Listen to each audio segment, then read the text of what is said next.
안녕하세요. 저는 광진구 자양동에 있는 오늘의 교회를 섬기는 목사 백상욱입니다. 여러분이 만약 세상을 떠난다면 여러분의 자녀에게 또 남은 여러분의 가족에게 여러분은 무엇을 유산으로 남겨주고자 하십니까? 무엇을 유산으로 물려주고 싶겠습니까? 그것이 돈이나 여러분의 학벌이나 세상에 쌓여있는 여러분의 명예만은 아니겠죠. 예수님께서는 이 땅을 떠나시면서 제자들에게 어마어마한 것을 유산으로 남겨주셨습니다. 그것이 무엇일까요? 오늘 함께 본문을 통해 주의 말씀을 살펴보고자 합니다. 오늘 주신 하나님의 말씀은 요한복음 14장 15절부터 24절의 말씀입니다. 말씀을 함께 들어봅시다. 요한복음 14장 15절에서 24절 말씀입니다. 너희가 나를 사랑하면 나의 계명을 지키리라. 내가 아버지께 구하겠으니 그가 또 다른 보혜사를 너희에게 주사 영원토록 너희와 함께 있게 하리니 그는 진리의 영이라. 세상은 능히 그를 받지 못하나니 이는 그를 보지도 못하고 알지도 못함이라. 그러나 너희는 그를 아나니 그는 너희와 함께 거하시며 또 너희 속에 계시겠음이라. 내가 너희를 고아와 같이 버려두지 아니하고 너희에게로 오리라. 조금 있으면 세상은 다시 나를 보지 못할 것이로되 너희는 나를 보리니 이는 내가 살아있고 너희도 살아있겠음이라.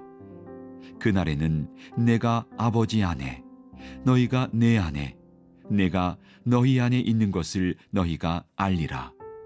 나의 계명을 지키는 자라야 나를 사랑하는 자니 나를 사랑하는 자는 내 아버지께 사랑을 받을 것이요 나도 그를 사랑하여 그에게 나를 나타내리라.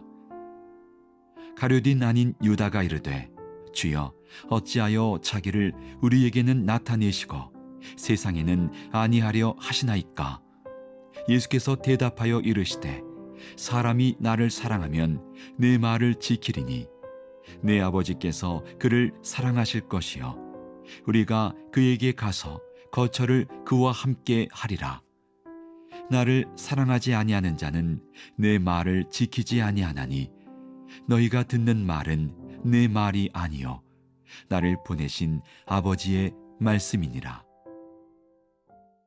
오늘 본문의 말씀은 어제 본문에 이어지는 말씀인데요. 예수님께서 내가 아버지로 가는 것이 너희에게도 유익하다 하면서 내가 한 일보다 너희들은 더 큰 것을 할 수 있게 될 것이라고 하셨습니다. 무엇이 이것을 가능하겠습니까? 이것을 위하여 예수님께서는 제자들과 예수님을 믿는 모든 그리스도인들에게 무엇을 남겨주셨습니까? 그것은 어마어마한 유산을 남겨주신 것입니다. 그 첫 번째는 바로 무엇이든지 구하면 응답받게 될 것이다. 즉 기도 응답의 유산이었습니다. 예수님의 이름으로 구하기만 하면 받을 수 있다는 기도 응답의 유산이야말로 주님께서 우리에게 남겨주신 큰 유산입니다.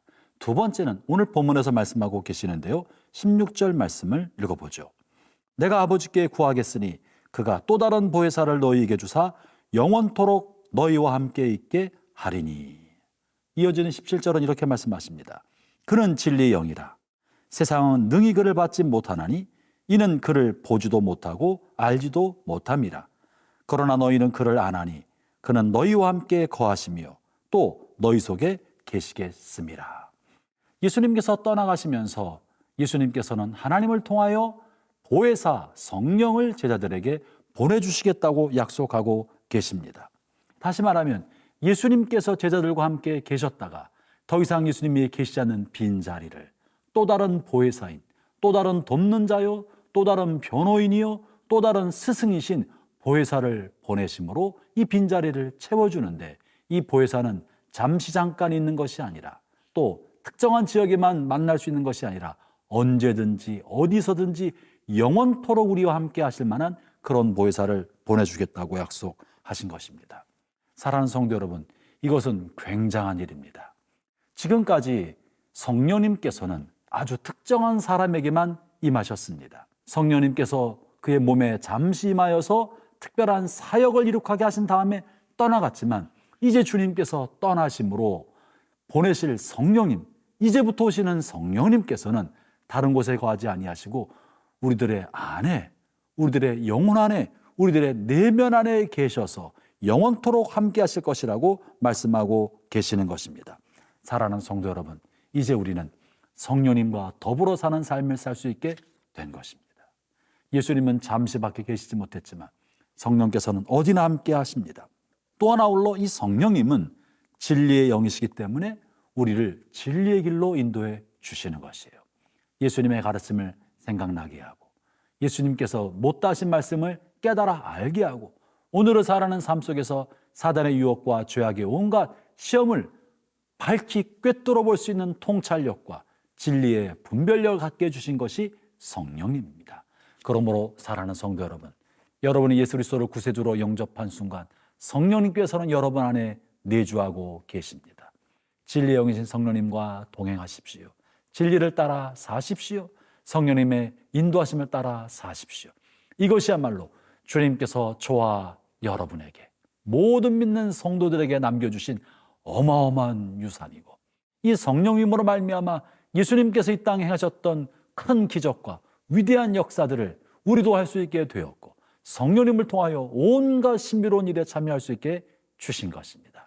여러분에게 그 같은 종이 충만케 되기를 바랍니다.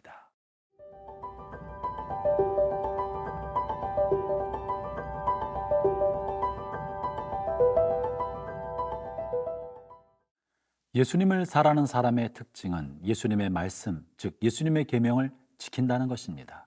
사랑하면 그의 말을 따르고자 하는 자연스러운 의지가 생기게 마련입니다. 그러므로 예수님의 말씀을 지키고 그분의 가르침과 계명을 순종하여 따르는 것이야말로 예수님을 사랑하는 사람, 예수님을 믿는 사람의 시금석이라고 할 수 있습니다. 21절에서 이렇게 말씀하십니다. 나의 계명을 지키는 자라야 나를 사랑하는 자니 나를 사랑하는 자는 내 아버지께 사랑을 받을 것이요 나도 그를 사랑하여 그에게 나를 나타내리라. 여러분, 먼저 하나님 우리를 사랑하셨는데 말로만 사랑하는 것이 아닙니다. 세상을 이처럼 사랑하신 하나님은 자신의 독생자 예수님을 땅에 내려보내 주셨고 그를 온 인류를 위한 희생 제물로, 속죄의 제물로 주신 것입니다. 사랑은 동사인 것입니다. 사랑은 반드시 실천적 행위를 통해 표현되어야 합니다. 성경에서 말하는 사랑은 단 한 번도 감정적이거나 낭만적인 것으로 다뤄진 적이 없습니다. 성경의 사랑은 항상 동사요, 표현이요, 행위로 나타나는 사랑, 그것을 성경은 사랑으로 표현하고 있는 것입니다. 본문에서 예수님께서도 자신에 대한 사랑은 자신의 명령을, 자신의 계명을 지키는 것으로 나타내야 된다고 말씀하고 계시지 않습니까? 예수님을 사랑한다고 말하는 사람은 그러므로 예수님의 가르침과 예수님의 명령을 따라 사랑하고 이 사랑을 따라 순종하며 실천하는 삶을 살아야 합니다. 그런 사람들이 예수님의 사랑을 받을 수 있습니다. 예수님의 임재 아래 사는 것입니다. 그렇기 때문에 예수님의 임재와 예수님의 사랑이 충만한 곳은 산속에 있는 수도원이나 기도원만은 아닌 것입니다. 어디에 예수님의 임재가 가득합니까? 예수님의 사랑을 실천하는 곳, 예수님의 사랑을 나타내는 그런 곳에 예수님의 임재가 충만하고 예수님이 자신을 그런 곳에 나타내신다고 하는 것입니다. 그러므로 우리가 예수님을 경험하고 예수님의 임재를 경험하려면 가난한 자들과 함께 살아야 합니다. 병든 자들을 섬기고 도와야 합니다. 억울한 일을 당하는 사람들의 억울함을 풀어주고 위로해주고 상처받은 사람들의 마음을 달래주는 사랑의 실천을 하는 것이야말로 예수님의 임재를 경험하는 길인 것이죠. 사랑하는 성도 여러분, 주님께서 예수님의 사랑을 실천하는 곳에 예수님께서 자신을 나타내 주시는 것입니다. 예수님이 자신을 나타내신다는 것은 특별한 계시나 신령한 환상을 말하는 것이 아니라 예수님의 임재입니다. 예수님과의 친밀한 교제인 것입니다. 예수님과의 사귐인 것이죠. 그러므로 우리가 우리의 남은 생애를 사는 동안에 주님과 친밀한 교제를 하고 주님을 더 깊게 알아가는 삶을 사는 길은 그것은 바로 사랑을 실천하는 것이죠. 사랑하는 성도 여러분, 오늘 하루 사는 동안에 여러분 주변 사람들을 둘러보시기를 바랍니다. 어떤 곳에 예수님의 사랑이 필요할지, 여러분이 예수님의 종이 되어서 예수님의 사랑을 실천하십시오. 그러면 여러분이 실천한 그 사람은 여러분을 통해 예수님의 임재를 경험하게 될 것이고, 여러분 자신은 예수님의 사랑의 통로가 되었으므로 예수님의 임재 가운데 머물게 되실 것입니다. 그러할 때 우리가 살아가는 이 세상은 예수님이 다스리시는 예수님의 나라, 하나님의 나라가 되어가지 않겠습니까? 오늘도 주님의 은혜가 여러분의 하루 종일토록 함께 하시기를 바랍니다.